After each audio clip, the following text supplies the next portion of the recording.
1, 2, 3, 4.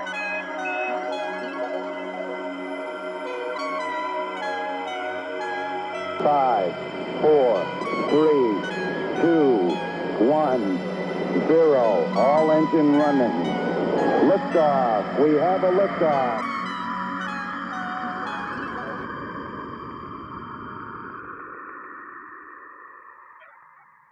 And let's roll on into our anchor session from our AM program. Just more steak and a lot of sizzle on this too, with some beautiful pictures.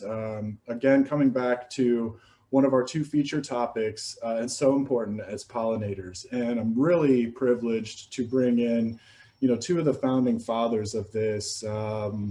We've talked about being early and the end of the beginning, but these guys of the Renaissance, but these guys, Mr. Calvin Ernst and Dan Salas from Ernst Seeds and Cardno, respectively, they started the revolution, and I'm talking about maybe 1773 as opposed to 1776. And I'm really honored to share the forum with them today. And we're standing on the shoulders of these two gentlemen and their respective companies who are both supporters of this event and have been, and they have again a stable of stars who are really making this real, and bringing so much hope and potential. Calvin, come on into the conversation. Can you hear me okay? And yes, I can. Okay? Good. Yep. You look great. Am I in there okay? Yeah. You sound perfect.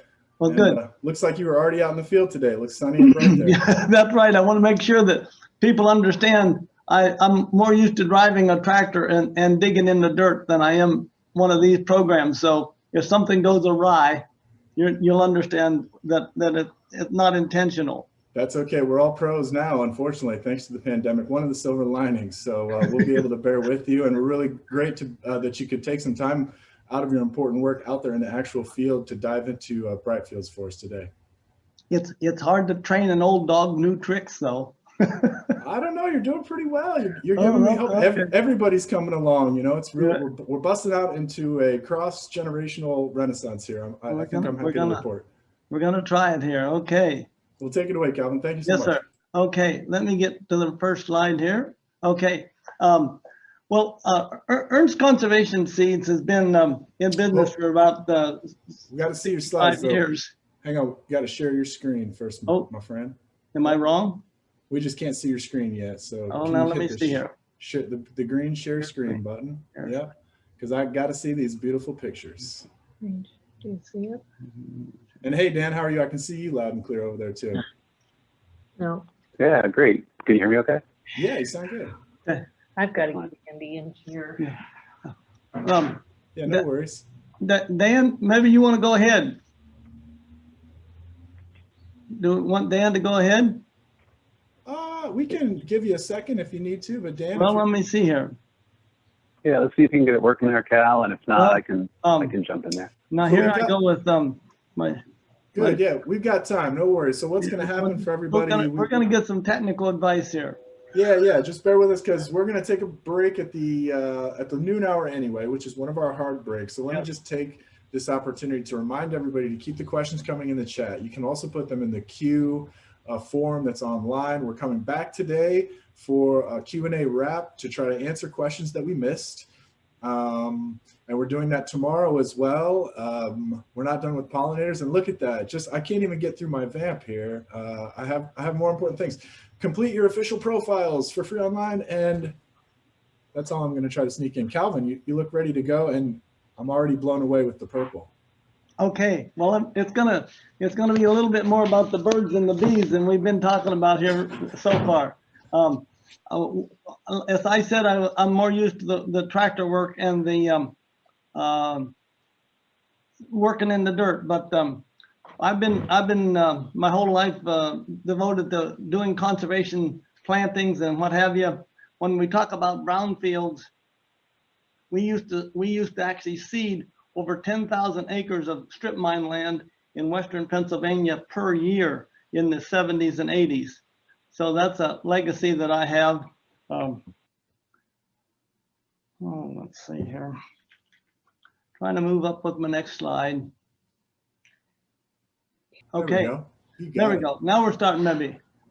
Maybe I know what to work with. So here's just some of the, I'm going to try to give you a perspective of some of the core species or the mainstream species that I like to see planted in solar sites.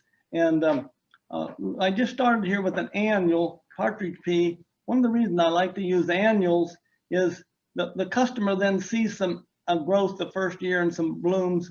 Also, partridge peas actually have nectar even on the stems and leaves. And so they don't have to wait till the flowers are produced, but it's an easy plant to grow, very easy, and it really has high pollinator value.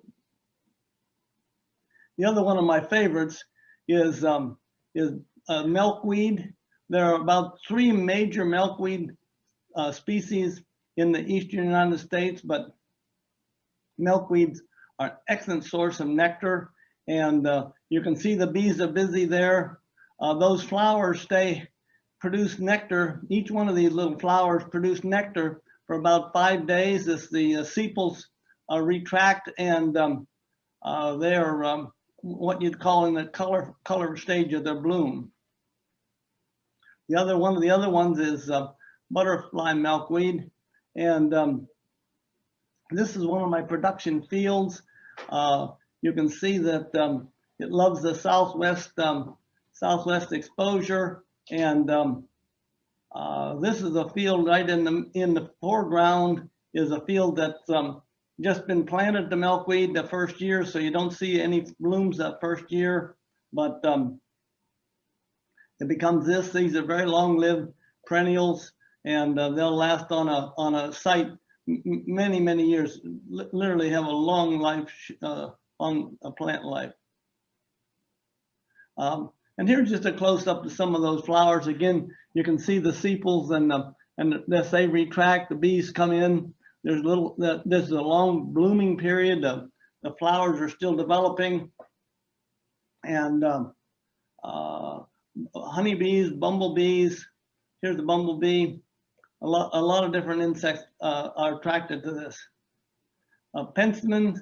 One of the things about penstemons, now this is an earlier season blooming thing, and even though this is in a production field, you can see that open ground around the penstemon, and that's about 70% of native pollinators live in the ground, and so they'll be burrowing into this ground around and underneath these bunch type plants, and again, they're great for pollinators. This is one of the most attractive of the penstemons in the eastern United States. Some further south and further west, they are a more red color to them, or different shades. But look at how difficult it is for a bumblebee to go in and pollinate this. He has to crawl. He has to use these arms and legs and everything to crawl in to get nectar and pollen out of there. Another just a very showy plant, but a very durable plant is the Monardas. You can see a big bumblebee here on this Monarda, but this is a very easy to grow, abundance of capacity to develop on quickly. First and second year, there's good vegetation, and it does take the second year for the pollen and the flowers to bloom, but these are long-lived blooms. You can see new blooms coming underneath here. That's one of the things I always like to look at flowers and to see if they're a very single stage flower, there's not these other developing things, so that the pollinating period for something like Monarda is like a month or two. Another group of flowers, and I can't discuss all of them here, but the asters, whitewood aster is excellent aster for under solar panels, because it's very short, it's very shade tolerant, but it will carry insects and attract insects over a long period of time, again, as I try to mention. And here's even some insects that you can hardly see on these flowers, this would be, these aren't typical bees, or these are something like maybe what we used to call sweat bees or something like that. But then also you can see here that there's blooms still coming over a long period of time, and yet there's some mature blooms that the day I took that picture, these blooms were mature and going to seed. One of my favorite asters, another favorite, they're none of them favorites, they're all favorites, is this oblongifolia or aromatic aster. It doesn't have a lot of aromatic characteristic to it, but it blooms a long period of time. I often call it the cactus, the Christmas aster, because it can bloom clear up until late November, and even into December. If you're a little further south, ours up here get frozen out by middle of November or so. But aster oblongifolia, very short, very compact, a very intense bloom, and just a good thing. Again, it's short enough to be in underneath solar panels. This is another site of looking at the blooms. You can see immature buds developing flowers that'll be in maybe 2 weeks. Here's some that have already gone to seed, and so very indeterminate growth pattern there. Now another group of these composites or plants that basically belong to the Asteraceae is the goldenrods. This is one goldenrod that we grow, but we have about 10 different varieties of goldenrods. We love the goldenrod because they are very rich in pollen. They're very in nectar, and they do one of the things that I try to tell school kids when I'm talking about asters and goldenrods, and a lot of them think they hate goldenrod because it's gotten the bad name of being a source of asthma or what have you. And I say that's not true. It is a relative plant called ragweed that blooms at the same time. But here's what I want to point out. There's so much nectar in goldenrods, particularly in September, October, that the monarch butterflies can use it to go to get the energy to fly back to Mexico. Now just think about this. If you're buying a plane ticket, it costs you $500 to fly to Mexico. But all they do is go and get a little nectar from goldenrod, or a lot of nectar from goldenrod and honey, and they have the energy for that 2 or 3 month trip down to Mexico, and then they actually stay there and do not eat very much in Mexico. Only thing they need in Mexico is the little water source, and then they regenerate by coming back north again.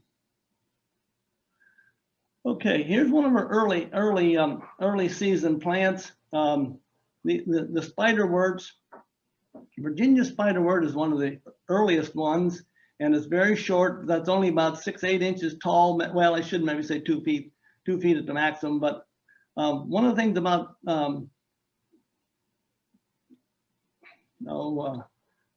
spiderworts is they bloom each day. A new flower blooms, and so you cannot.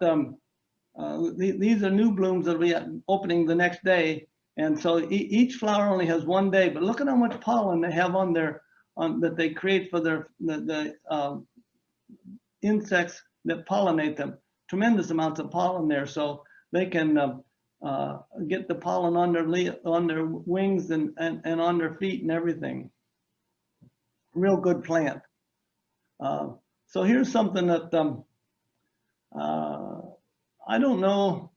It's a little hard to grow from seed. And so, but I put it in here because I liked it because it creates some open space again for the ground nesting pollinators that have to have open space during the during the fall and early season in the spring. They have to have this open space to get into the ground and going. And there's not as much. I can't brag about as much pollen or nectar on the Rowhwgias or cone flowers.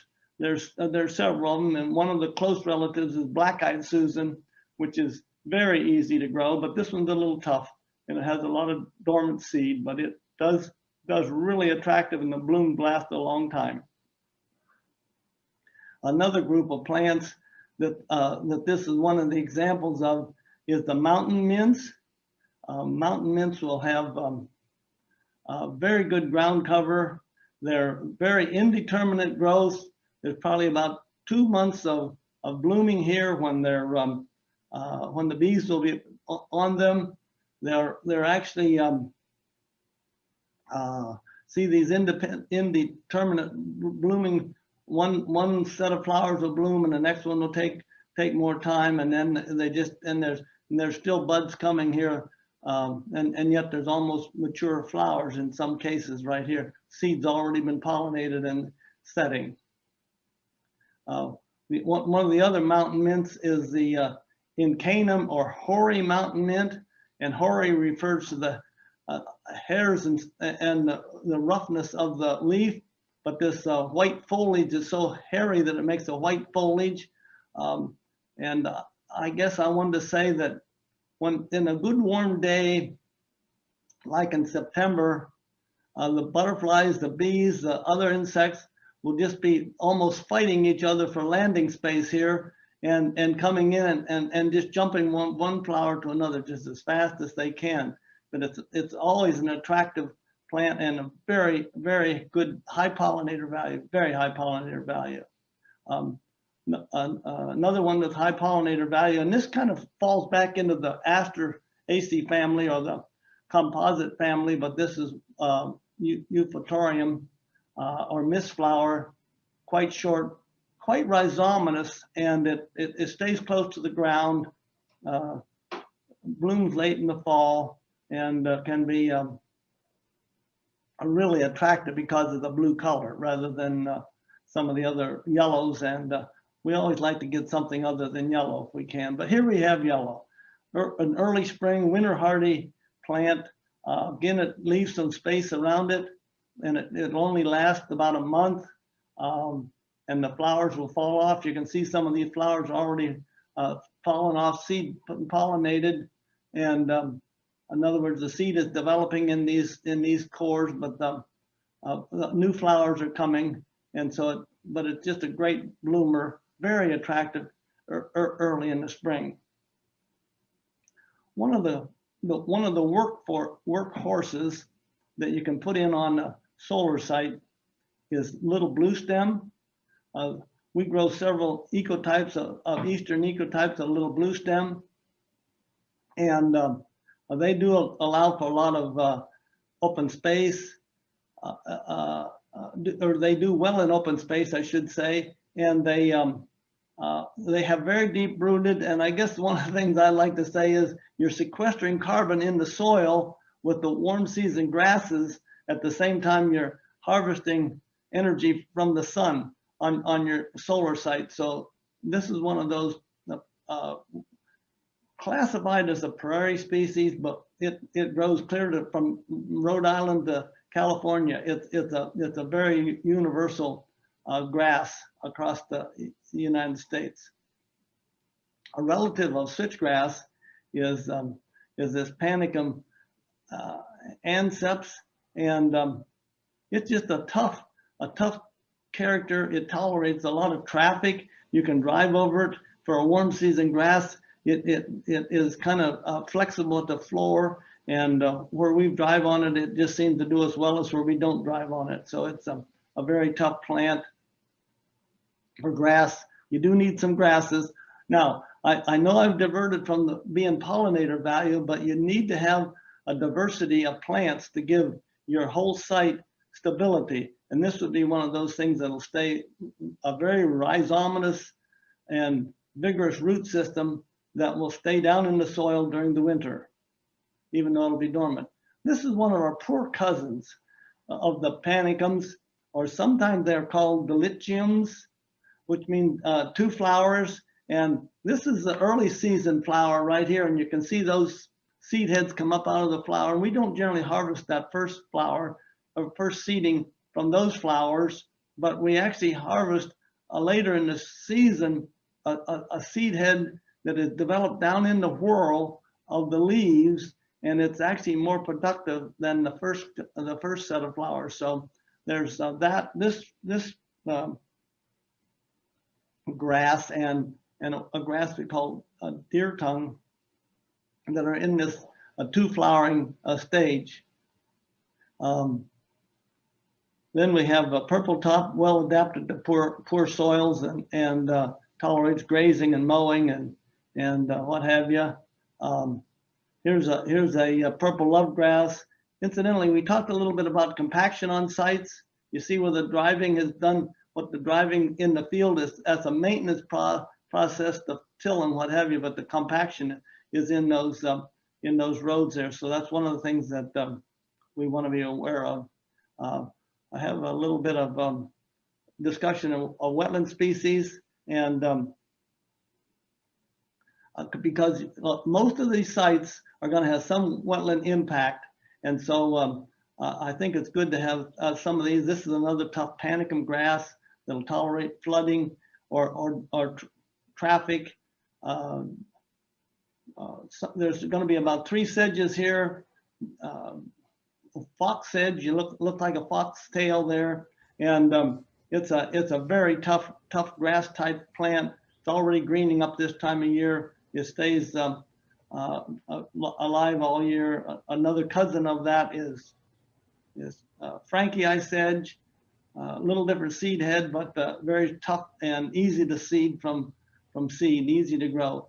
One of the shortest sedges we grow here is this shorty eye and shorty any eye, but surprisingly, it's not because it's so short that it was named Shorty. It's because the person that founded about 120 years ago was Wilkins Short, or Charles Wilkins Short.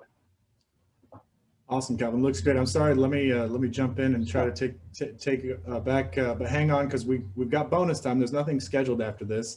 Okay. And, we're going to roll into the next hour over the lunch break. Although before I pass it over to Dan to dive in and actually expand a little bit on some nuts and bolts here and help make it even more real, we will come back at 12:45. For a special presentation, but we have you guys into our lunch break. So Dan, help bring it home. You know, we have seen some beautiful pictures. We started with pollinators and agrivoltaics, and I'm really excited to see, you know, at the project level what Cardno is up to these days.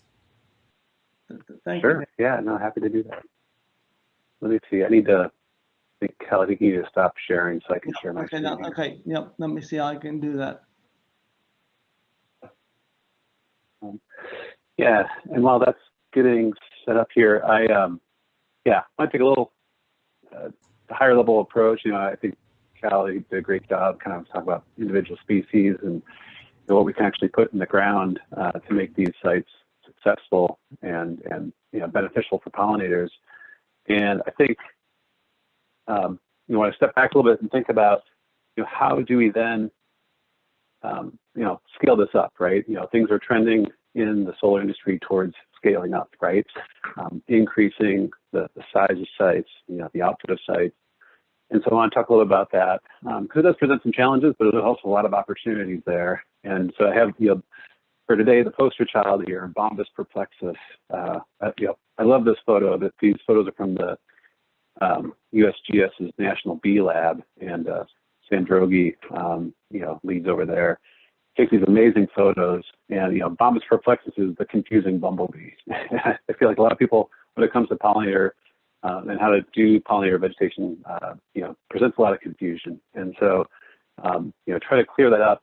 And I think with good guidance and with some good tools, we can help people put these in the ground. So, you know, first off, the need. You know, why is there such buzz around pollinators? It's because there's this big underarching need for more biodiversity. We're seeing species going extinct at accelerated rates. Even common species like not even pollinators, but birds.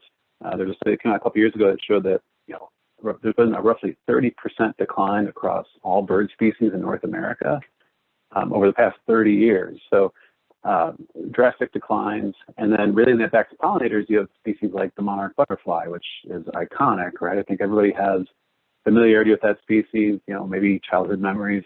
And, something like that is even now at risk of, being listed as endangered and potentially going extinct. And aside from monarchs, there's dozens of other pollinators that are already on the Endangered Species Act. Some that are being petitioned to be listed as well in the future. And so it's part of this overall trend we're seeing. The graph I show on the top here is, showing the general increase we are seeing in listed species over time. So it's kind of trending with this idea that there's declines and there's this need. And that graph on the bottom is the trend of the monarch butterfly itself. So you can see how that population's been trending since data's been collected going back to the early 90s. And for that reason, the UN is calling this next decade the decade of ecosystem restoration. So there's all this push and drive for some definite needs that are out there. At the same time, we have this increasing demand for solar, right? And this is what we're talking about at the conference. And so you have this kind of alignment in needs. We're all aware of this sort of, large expanding growth in demand and new construction of solar. And if you take the sort of pipeline for what's forecasted in the next 5 years, we're looking at about 700,000 acres, within that footprint, roughly for the amount of gigawatts we want to create. And 700,000 acres, that's, give you an idea of scale, that's about the size of Yosemite National Park. So large land area spread across. So there's a lot of opportunity there to provide some benefits. You don't have to look far. I mean, we're talking about it here as one of the focuses of this conference. You can do a quick Google search and find plenty of articles about doing pollinator habitat with solar arrays. And so as we're thinking about scaling up and increasing our efforts in development, this presents a really good opportunity. As we think about scaling up, though, and so moving into even larger scale operations, there's a lot of questions about how does pollinator vegetation scale up in those scenarios. A lot of the guidance that's out there, a lot of the examples we have are from, smaller sites, right? I mean, historically, what we've been doing in solar, which is great. I think those provide great demonstrations and they're beneficial for pollinators. So those have all been great. But then as we scale up into sites that are hundreds of acres in size, how does that scale up in terms of how that fits in with design and scale? There's some things that translate. There's some things that there's questions about, how well and how do they transfer. And so, I think when we talk with developers and owners thinking about doing pollinator habitat, these are the types of questions that are running through their head is, how does that fit in with the design? Are there compliance or regulatory risks they have to think about, and how does vegetation help them address those or, think about that? Obviously, cost is always a concern. What are the other benefits that they might receive from doing these types of, efforts in vegetation? Think about the type of habitat and what's quote unquote good. Pollinator habitat is another kind of interesting question that can be facing different projects. And then last and certainly not least, and Cal, you can probably sympathize with this, is the material available, right? We come up with projects and species lists, and then you go, to some of the native plant vendors, like Ernst, like Cardno, and making sure we have those species in quantities that could be used, especially for larger sites, can sometimes, be a challenge, especially depending on timing. So thinking about those things is really important. One of the main questions I hear when we look at doing projects like this is, what are the regulatory concerns around this? I mean, there's always the cost question, and then there's the question of, am I exposing myself to risk by doing pollinator vegetation? On the Endangered Species Act side, we have things like the monarch butterfly that is, warranted but precluded currently. So a listing is essentially pending for that. We have species like the rusty patch bumblebee, like we show in that sort of splotching there, that is already federally listed as endangered. We have compliance with the scorecards, and the scorecards are great tools, and in many cases they're used to promote pollinator vegetation. Sometimes at local levels, those are then sort of rolled into ordinances as requirements. And so how do you achieve, a certain level required by local ordinance. And then last but not least is also, the NIPD's requirements. So for site stormwater and erosion control, there's requirements with permits to obviously, achieve a certain amount of vegetative cover. And so you want to make sure that, the mix that you're putting in can help achieve that, hopefully as soon as possible. So I think there's ways we can address those. Another question is, what's good pollinator habitat? And I think we often think about, what do pollinators need? Well, they need nectar and pollen, and more is better. And generally, that's a good assumption. And then it does provide good habitat. And I think, then you get into the idea of, well, what's better habitat? And that might be where you think about species-specific needs. Some species like monarch butterfly need host plants like common milkweed or other milkweeds. Or you have things like Carn blues that require wild lupin. If you're tailoring mixes to address certain target species, that's another nuance. And then other features like nesting or overwintering conditions, promoting aspects like that is important. Then you get into the sort of best category, which is where you're thinking about all these different things, but then also thinking about the context that you're in, and maybe preserving unique features. I know that was one comment of Dan Drogi's, is that we often overlook that there's unique features like rock piles, like outcrops, like sandy barrens, things like that we might encounter on site that often have really unique and rare pollinators. And so preserving those features as part of our projects can be really, really critical to their health. And so thinking comprehensively and sort of knowing what bar we're shooting for on projects is really, really important. There's a question about, what are economic benefits? That can be answered, I think, two different ways. There's sort of, and there's research that supports them. There's the offsite benefits, sort of the ecosystem services, if you will, of doing things like pollinator vegetation, right? Attracting pollinators can improve agricultural yields, even marginally for things like soybeans. Diversifying income for the leaseholders, reducing carbon emissions, requesting stormwater runoff, increasing infiltration, all great things to the community that you're building within. But there's also on-site benefits, right? There's obviously the lower operation and maintenance cost that comes with native vegetation. There is some evidence that also helps promote panel cooling, which in turn can increase electricity yields, by a lot, but by some. And, there's also other benefits, right? Depending on where you're at, there could be tax incentives, regulatory credits. We talked about, I heard the great sessions on, marrying up with brownfield grants. I think that's fantastic, where we can kind of, merge those types of opportunities together. And then there's, just that social license benefit, right? You're doing something to beautify the community, to address these sort of ecosystem services, and, that addresses a lot of concerns a lot of times. So that was just touching on some of the kind of common issues or questions we see with scaling up into solar in terms of size and how to address pollinators. And so, I think then I want to leave you with a few tools and ways of thinking about, how to make it happen.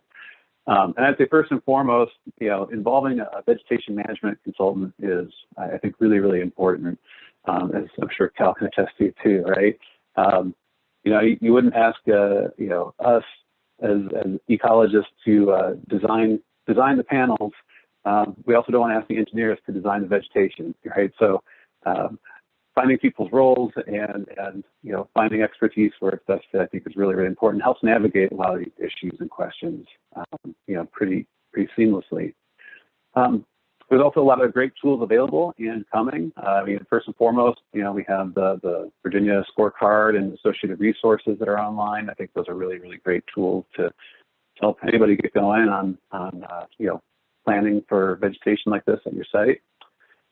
There's also a few other tools here that I wanted to share that you might not be aware of that can also help. One is, and a lot of these come out of this group called the ROWHWG Habitat Working Group, which is based at the University of Illinois, Chicago. There is this Pollinator Habitat Scorecard, which is more of a, once your site is established, it evaluates the success. It has a tiered level to, kind of allow you to scale the level of effort you want to put into evaluating sort of your habitat success. It also has an accompanying management module, which allows you to sort of evaluate how well your management is addressing the key threats as well as opportunities at your site.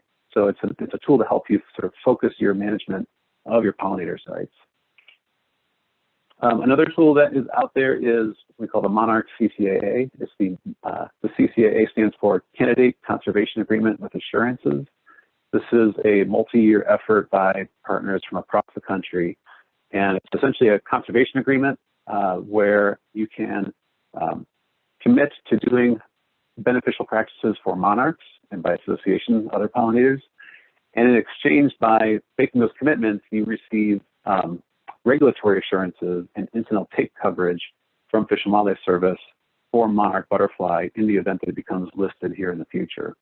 So it's a great exchange that provides, risk reduction, provides certainty, and doing the types of measures that are included with that, can help lower costs as well. So it's a great resource if you're looking at sort of addressing risk reduction at a raise. There's more information on that at the University of Illinois website here, just a list of some of the different tools that are available there, video resources, fact sheets, application materials even. So I'm happy to talk more about that. Related to that, with that effort, we did look at the cost-benefit analysis of doing pollinator-friendly practices and its relation to avoiding permitting impacts and, social license benefits and reducing costs. And of course, we're doing that with a number of partners, some of those which operate solar arrays. We're able to find that it's pretty clear that you have a positive return on investment with doing these types of practices. So we evaluated this with at least half a dozen different partners within the utility industry, and in all cases we had increased benefits or returns within the first year or 5 years on doing these types of practices. So it does pay to do pollinator restoration or vegetation at your sites. Last is a project I'm really excited about. We're just getting started off. It's a recently awarded project to the University of Illinois Chicago also to evaluate the economic and ecological performance impacts of pollinators at large scale sites. So some of these questions we're addressing head on with this research project. And it's a great partnership with UIC, with Argonne, with NREL, and us, as well as other industry partners, to look at these large sites and address some of these questions. And so there's three components to that. There's a field research component where we're going to look at, again, pollinator impacts, the economic impacts of doing vegetation, as well as the PV performance, actually. So try to get that idea of, are we increasing efficiency, as well as looking at costs and what are the costs of doing that across the industry and how does that vary. Those are all going to feed into a series of tools that we're going to develop through this. An implementation manual that looks at how do we do this at these large scale sites. We'll look at the cost benefit information and develop a cost benefit calculator that developers and owners can use to test different runs of how they want to look at using pollinator vegetation at sites. There'll also be a seed selector tool that can help people navigate through the types of species they might want to use. And then last, we'll be building on those scorecards I mentioned earlier to refine those further for solar sites specifically. And of course, last will be a lot of outreach and engagement with the industry, with different stakeholders in development of all these tools, in completion of all this research, and ultimately we'll be sharing that. So excited about that, and I think that will present some really good, helpful, useful tools for this work as we move forward. So with that, thank you. Sorry to stand in the way of lunch.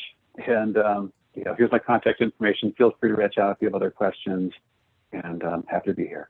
Thank you. Thank you, Dan. That was fantastic. And don't worry about the lunch. Everybody's in their pajamas at home and they took delivery already. And we're still going to have time for a break. Although I will remind everybody who's still with us that we're going to come back a little bit earlier than we did yesterday at 1:45 because we've got a pretty special presentation from Judy, I'm coughing a little bit here. Judy Dunscombe with the Nature Conservancy, who they're doing tremendous work. They've got some very important projects. But now I want to come back and let's open it up. You know, we've got people who are really excited about you two guys, but this work too. You know, we've got a lot of people who are very passionate about pollinators, dialed into this event as one of our feature issues. And as an alumni of the University of Illinois, I'm really proud of my alma mater and the work that they're doing. And our boys in the NCAA men's basketball tournament right now, go Flying Illini, ILLIO, as it were. So I'm having a really good year this year, everyone. Anyway, so let me get Calvin back into the conversation, and we've got just some of these questions that are on people's minds, and Dan brought up some of them, but I wanted to ask Calvin about height. So in the engineering specs, right, we've got this 12 to 18 inch barrier to work with. How do you see that, you know, from your eyes in the field? How can we, what are the right species that won't grow taller than 18 inches? Well, that's been a challenge because the more aggressive species are taller. And so the ones that have like that Panicum sphaerocarpum, which is a very tolerant of very poor soils, and that keeps it short. But a similar Panicum that's adapted to fertile soils is growing, you know, 2 feet, 10 feet. I'm talking about switchgrass when I say 10 feet, but you know, there is that trade-off, and some of these might need 1 or 2 mowings, with at least at the leading edge of the solar panel, just to keep them from getting above it. They also make they can also be grazed to keep them down. You know, we talked about that sheep. Or raise the panels up about 4 feet, and then there wouldn't be much problem, because there's a lot of species under 3.5 feet or so. So height is a challenge.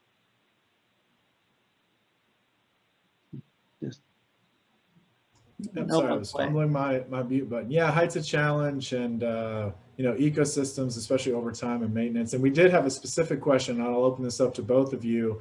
You know, we're all dreaming big now. I think we got some true believers in the solar renaissance, but some of it is too good to be true. We're going to be moving into some problems later in our program.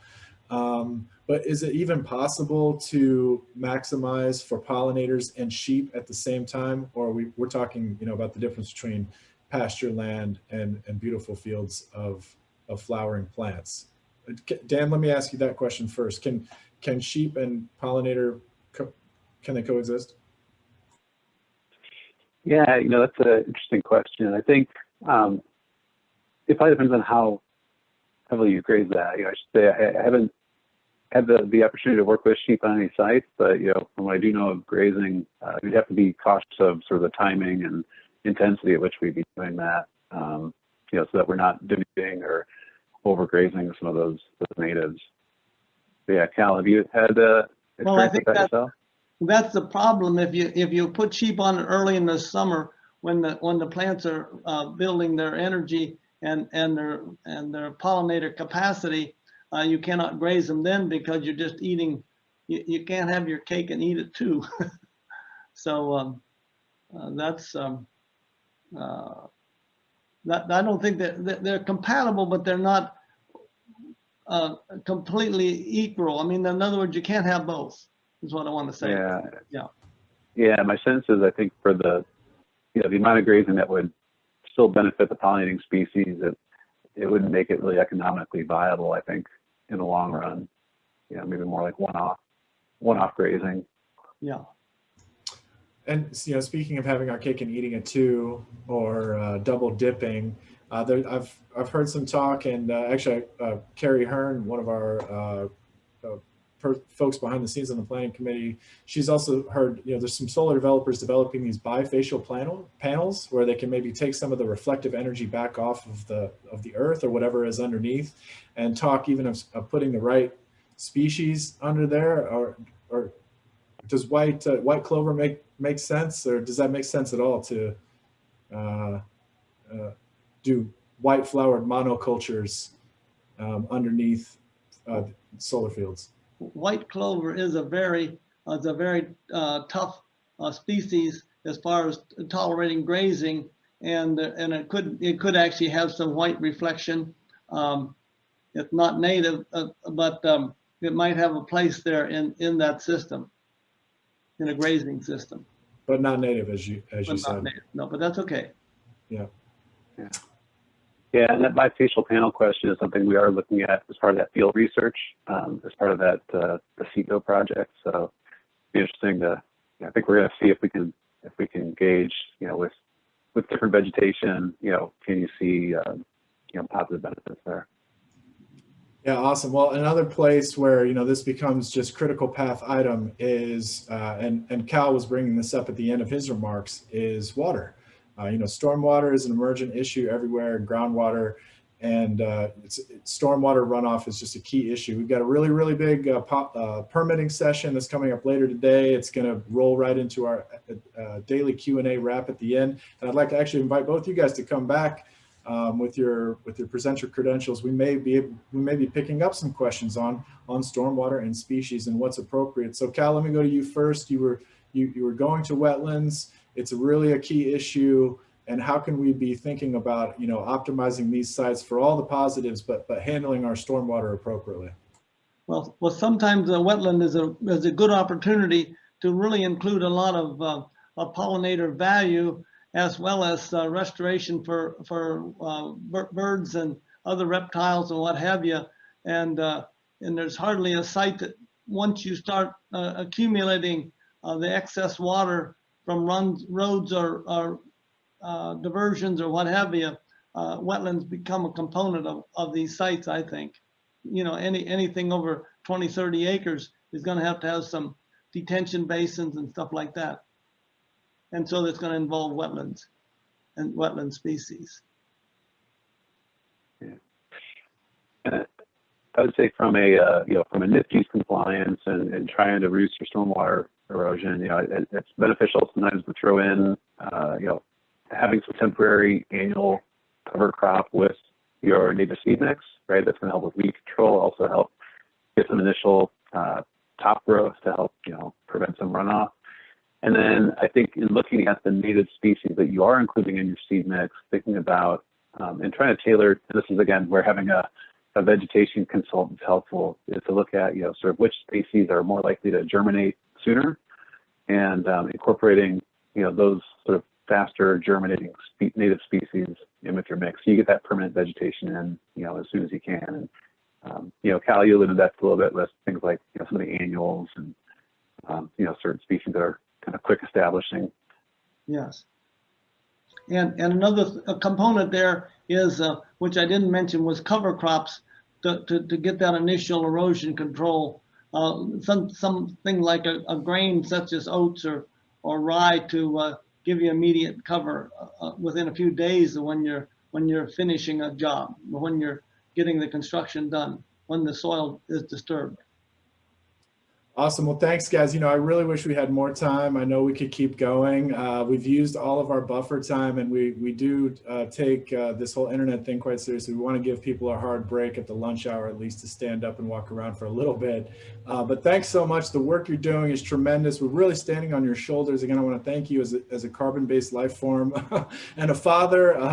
I know there's a lot of work to do, both in the field, here, there, and everywhere. I know you guys are going to keep doing this work. Thank you for supporting this event. Thank you for supporting it last time. And I'm sure that we'll be seeing you in person in 2022. Hopefully, Calvin, we can get you down from Pennsylvania. And I just want to tease, tomorrow morning, we're coming right back on Pollinators in the keynote block, bright and early at 8:30 a.m.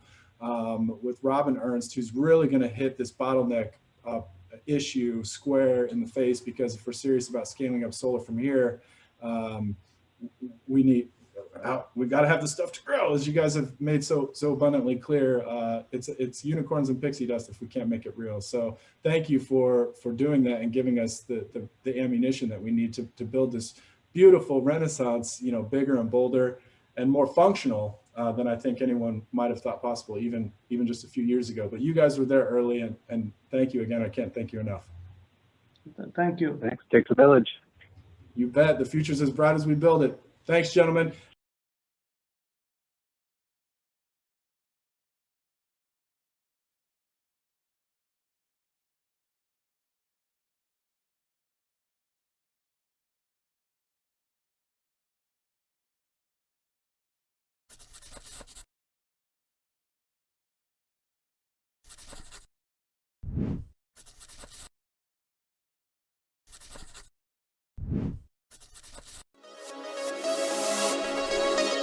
Tranquility Base here. The Eagle has landed.